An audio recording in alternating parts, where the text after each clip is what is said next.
And we are back with our post-lim card. Standing in the ring is Demetrius Terry, and he's about to face off against James Toler in a heavyweight boxing match.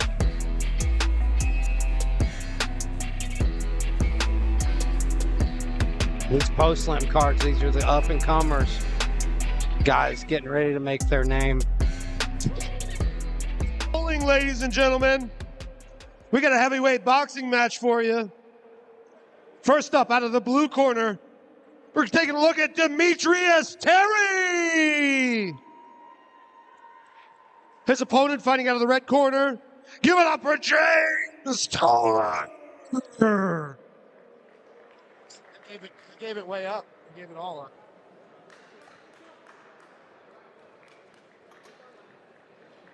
I can do it now.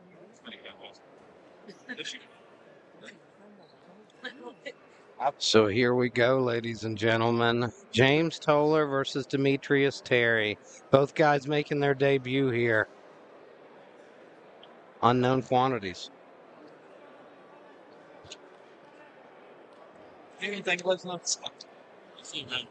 Listen. More heavyweights, so You too, Fowler. all making their debut. These guys, man, one guy looks like a heavyweight, the other guy doesn't. But they are heavyweights. Nice jabs from Demetrius Terry out of the gate. Wow. And overthrows that right hand, gets a little off balance. But it was a nice one, too. Just It was, the footwork there doesn't seem quite on it, right? But you can see these are two guys just starting out. Yeah, absolutely. But I like Terry's instincts. He's doing well for a beginner. But he just got cracked. Toler coming back after him now. Not the cleanest shots, but he's a big boy. Oh, yeah, you got to question the gas tank a little. Woo! Jab snaps his head back there. Another one. I mean, definitely two guys that are staying, within fighting range of each other, right? They're not jumping in and jumping out. They're right there ready to throw. Toler has a chin on him because every time he gets his head knocked back, he just keeps marching forward. Yeah, he's ready to throw right back, huh? And that's frustrating to just blast somebody and then see him just keep marching towards you. We saw that earlier in the night. We saw Austin Jules deal with that against Travis Schneider. It's Wilson looking like his ribs are broken over there. See him right there? Oh, geez. He came over to the doctors and his ribs are broke. Oh, man. Those were some brutal body shots earlier by Devin Stanley. Yeah. And, it's something we talked about. It's underutilized, going for that body. You see how devastating it can be. That's what dropped him. Well, and to your point, right, even on the knockout, right, he spent more punches on the body than he did the head, which is unusual, right? If you're an amateur fight, they just headhunt, so. Well, we saw Denzel Chapman get a stoppage by a TKO due to body shots in his pro debut not long ago.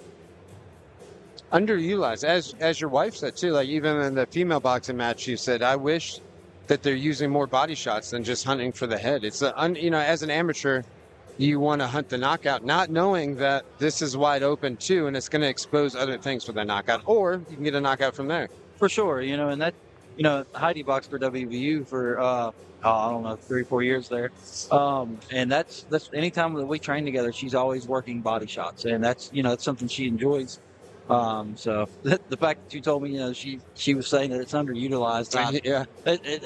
It's just hilarious to me. You're like, I know. Yeah, That's what she says all the time. She always yells about body shots. Yeah. Because when I get in the gym and I'm sparring and stuff, I'll be honest, I headhunt sometimes. Yeah, most of us do, right? Yeah. Yeah. So really, your first fight, it was a romantic thing. You did it for her. It was. Yeah. And then, so I asked her to marry me last year. I ended that fight with body shots, then she asked me to marry her. She's too good for you, right? You're right. I'm too good for you, though, so.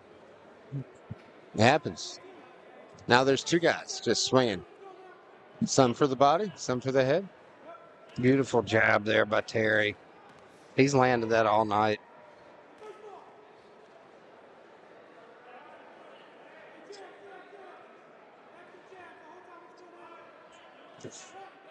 Another beautiful jab.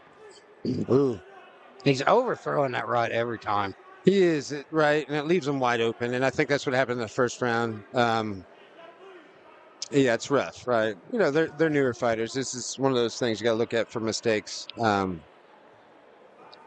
The thought process is right. The execution is a little bit off. He has a Oh, that really was a pretty great right. jab, though, for a beginner fighter. He does, and I would argue the jab's great, right? He's just not following it up with anything after, like a double jab or a right hand. It's just a nice jab. That's you what's know? interesting to watch about these beginner fighters, though. You literally see them putting the Oh, pieces that was together. a good right hook. That was very nice. No, it is, and that's why it's important for us as commentators to not be overcritical, right? Because we can't commentate as if we're watching Tyson Fury versus Francis Ngannou or whoever It that helps is. me a lot when I'm commentating boxing not to be that way, just because I'm terrible at it. Well, that's another good point. Let's say as I am commentating, let's not pretend like I've got all the answers. Because if you saw me out there, you'd probably be making fun of me too. So it's all good. It's easy to say these things when you're out here and nobody's really hitting you. But they look good. I like watching beginner fighters, though. Watching them like learn as they go. Like guys who you can see they've definitely never been in there before. They don't have all the tools, but they're putting them together right here in front of you. You want to know one of my favorite things that they just did it actually about the guys that are very green when they fight. They'll clinch up in the middle of the round. The ref will separate them, and then they will stop the fight just to touch gloves again. And you see it so much, and it's just it's nice. I like the sportsmanship, but at the same time, like that habit eventually gets broken. Yeah.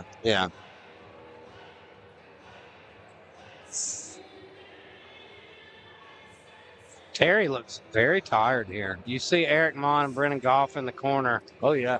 Two of our buddies. That's a sign, though. He's got his hands over his head. They're both very tired. So. He's got that bucket ready. Yeah.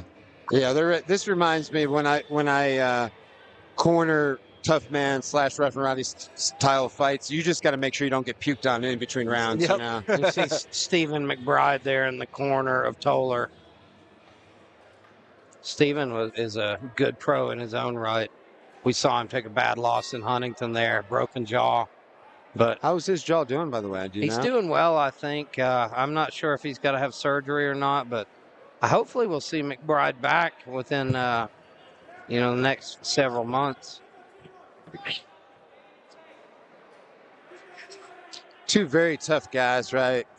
Learning their technique right now, but they're ready to fight, and they're definitely hitting each other. They're in there, ready for war. I think McBride has been focused on coaching a little bit, coaching these young guys like Toler, and he's focused on overcoming. He's part of Mountains of Hope, people overcoming addiction. And I think he's got a crew of guys that are working under him now, learning to fight. Toler's probably one of them. And again, we've talked about that a few times, but it's hard to live life and have a job and have a family and then also train people along as yourself, right? Something's going to take a back burner to the other thing. And I don't think, somebody that doesn't do all those things doesn't understand that. So it's very tough. I think Toler is coming on stronger this round. I agree. I honestly think it's those beautiful blonde tips he's got going on. Yeah, it took a lot of extra effort. He definitely has the style advantage. He's got the blonde tips. He's got the tattoos. Oh, yeah. There's more going on there. Oh, yeah. He is styling and profiling. I've always been a fan of the cup on the outside. Oh, yeah. Just need to let people know it's got to cover a lot of real estate. No, the boxing, I never really cared for those cups because I've kickboxed for so long. Yeah. And the boxing gym I go to, there's a guy that wears one every time he comes in. I asked him, and I was just like, dude, why do you wear that big thing? He told me, he said, dude, this actually helps against body shots too. It does. Yeah, that's a good realized. point. Yeah. Like people like George Foreman back in the day, and then they would pull it up past their belly button, right, and cover their kidneys and everything else, and quite frankly, the refs would let it go. They just let it. Yeah, they'd be like, "Well, I know his stuff's up here, but this is the, whatever." So it still means they're safe. Yeah. It's almost like wearing a kick shield on. Absolutely. It's a little cheating measure, And you see the end of the fight there. How do you guys think it went? I think the first round was definitely Terry, but I think the Toler came on strong toward the end of the second round, especially the third round. Yeah. And here we'll see the official decision as these two brand new boxers look for their first win.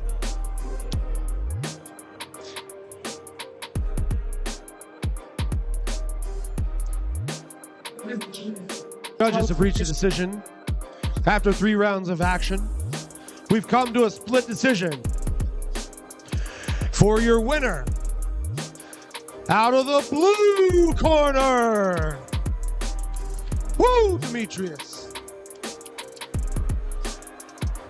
It was a tough fight. His technique made him look a little, like you could see where maybe somebody wouldn't give it to him because he's a little off balance, but I think they did the right thing.